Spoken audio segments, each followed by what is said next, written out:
Welcome back to Curious Christianity. I'm Adam, and today's subject is numerology. Does Genesis 1 have any parts of numerology? And this is a subject that I know I have heard about a little bit before, but to be honest, it was just far too much. So, I want to talk about numerology that is much easier to understand. I listened to this one guy give this talk on Genesis 1, and he points out all of these numerological things that you do need a calculator pretty much to calculate and look at. And he's like, oh, well, the letters equal this and this. And there's a whole science called gematria. I'm not sure if I pronounced that correctly. And it's very interesting. But what I want to focus on are some things that I think are very easy to understand, and I actually want to pose it as a riddle to you. I want you to look at it kind of as a fun little game, right? So, you go through, read Genesis 1, and you tell me if you see any correlations to numbers. Are there any things that seem like they're numerological or significant in the text itself without me telling you, prompting you, or giving you any clues?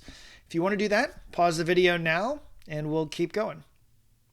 Okay, so I will tell you that I never really saw any numerology in Genesis 1. Now, there was some different things that stood out to me as I read it naturally. And one of them that really bothered me and annoyed me a little bit was the God said. And then God said, right? And then there's like, okay, and then God said, let there be light, blah, blah, blah. And there was evening and morning. And then God said, blah, blah, and there was evening and morning, right? So, and then God said seemed to be like this opener for the day, and evening and morning seemed to be the closer for the day. But there were 6 times of evening and morning, and there wasn't 6 times for and then God said. And it just kind of annoyed me. It was a little thing, it just was in the back of my brain, but didn't really think too much else about it and was kind of like, all right, let's move on. And then one time I was listening to somebody talk about Genesis 1, and they were talking about, oh, and then God said, and he says it 10 times, just like the 10 commandments or the 10 plagues in Egypt. And I was like, oh my gosh, I can't believe it. 10 times. Right there. It was there in front of me the whole time. Why didn't it equal 7 or 6? It equaled 10. And so 10 kind of has this notion of completion. Now, before we get into the rest of this on Genesis 1, I think that it has to be said that numbers are incredibly significant throughout the Bible.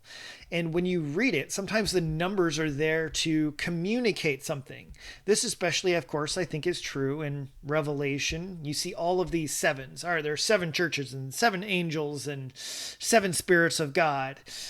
And then there's, 3 of this, and there's, 1,000. There's all these sorts of things, right? And throughout the Bible, we have 12 disciples, and you have 40 days and 40 nights and all these things. And the Bible is communicating sometimes something that's more than just the numbers themselves.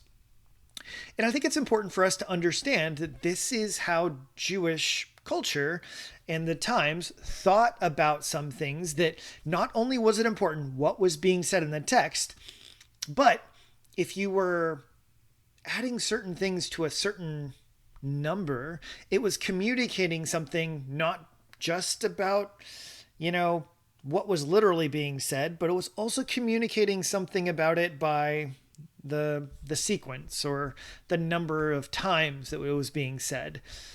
Just like, when people think it's like, oh, well, Jesus is like, well, truly, truly, I say unto you, he's being pretty serious. It's not sarcasm or anything else. It's very, very important. Like, hey, pay attention. So I think it's important for us to recognize that. And while I'm not going to try and give a comprehensive meaning to every single numerological thing in the Bible, what I want you to recognize is just to pay attention and notice, what did you see? What is in there? And then pause and reflect a little bit. Well, okay, what could that mean? What does that mean? And kind of start to figure things out. So for myself, it really started with this whole "and God said."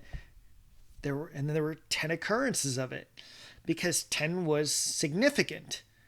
It meant this idea of completion, just like the 10 commandments and the connection of like, oh, the 10 plagues, God speaks all these things. But now I'll tell you what made that really interesting to me was it got me to think the author says it in a certain way because he wants to reach a certain number. And that might sound a little bit weird, but part of the point is the author had in mind it needs to add up. It has to equal out a certain amount. And as soon as I heard that and recognized, like, oh, he said 10 times, I immediately actually just started to guess. I was like, if that's the case, if the author is probably thinking of 10 times here or there or the other thing, then I bet a bunch of the other things in Genesis 1 are also doing the same thing. And so I literally just said, it's like, you know what? I bet this other one, it adds up to a certain number or it has special significance. So let's go and see. I wonder if you'll come up with the same numbers I did. So first thing, God said, that occurs 10 times. According to their kind, also occurs 10 times. Everyone makes a big deal. It's like, oh, well, according to the kinds. Yeah, but I think that more significantly, it's pointing out it happens 10 times. So it's actually saying that all of those created orders are complete and done. One of the other ones that took me much longer to figure out was, okay, and God separates. That occurs 5 times. And God called the light day, and he called the darkness night. That occurs 5 times. And some people have proposed the idea that potentially this means the idea of balance. We have 5 fingers on each hand and 5 toes on each foot. There are other suggestions for a lot of these, but like I said, you can experiment and explore. First, I just want you to notice the numbers. The image of God, that's mentioned 3 times, which is also usually meant for this idea of spiritual completeness or unity, right? And so you have a Trinity, you have a Father, Son, and Holy Spirit. You have other times where 3 is significant and important. You also have God blessed 3 times. Then you have, and God saw that it was good 7 times. And that's another one that most of us are familiar with. That 7 is this number of completion, spiritual completion. It's whole, it's unified, it's done. It's the number of God. And that's your whole list. Now, if you write down the list and pay attention to it, what's interesting is you have 2 sets. You have a set of 2 10s, a set of 2 5s, a set of 2 3s, and 1 7. Even further, pointing out 7 being the unique number above all of the rest of them. Not only that, though, at the moment, and maybe some of you guys will find other ones that I'm missing, but at the moment, that also completes a number of 7 numbers. So there are exactly 7 sets so far. And again, why is it written that way? Is it simply written that way as a coincidence? Well, that's just how God did it. Well, it also could be that that's how the writer wanted to communicate. And I think there is good reason to think that this is what the writer wanted to communicate rather than, oh, well, he was just writing down what was happening and it just so happens to arrive at this, or God wanted to create it this way. No, it seems more clear that the writer specifically does them a certain amount of times to communicate a message about it. Because let me ask you this. 6 days of creation. Do you think any one of those days was not a good day? Because the key is that in day 2, God does not say that it was good. He creates the expanse and separates the waters below from the waters above, but it doesn't end with, and God saw that it was good, so on and so forth. That's really peculiar. Like, all of the things that we believe God created are good. The point is, this all ends in God's, it was very good. The whole creation was perfectly good and orderly. So I think you really have to consider, that's interesting.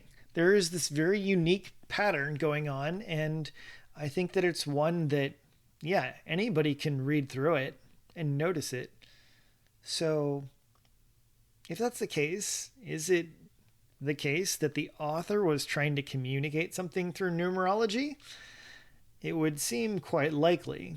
Not only that, but yeah, what kind of texts do you think are related to or seem more familiar with numerology like this? Or let's just say symbolism? And that's fine. Maybe it's just all literal. But at least I hope you learned something that you didn't know before.